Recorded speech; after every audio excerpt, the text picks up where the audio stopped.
नमस्कार, शुभ संध्या। गोटे कथा जानचंदी,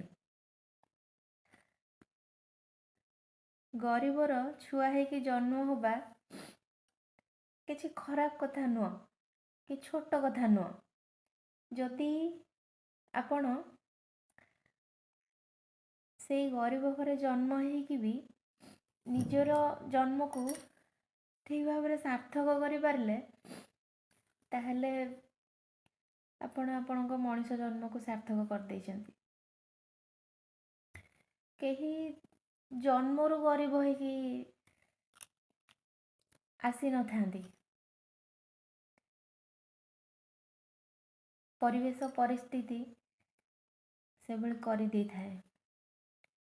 केते बड़ बड़ धनी लोक भी समय चक्र रे पड़िकी बहुत तलू को खसी जाती। से माने केबे स्वप्न रे भी भाबी नथिबे से एमिति परिस्थिति को सामना करिया को पड़ियो बोली तांको। किंतु सबु परिवेश सबु परिस्थिति सहित निजको खाप खुआई के चलिया को पड़ियो। जदि बहुत खराब परिस्थिति रे भी आपण किछि भी अल्प हो स्टैंड करी गले ना, तबे ऊपर थाए कि से भगवान भी निजको संतुष्टि मन करिवे कि नहीं खराब प्रोडक्ट मु छाड़ीनी, मो सृष्टि रे किछि भूल हैनी। तेणु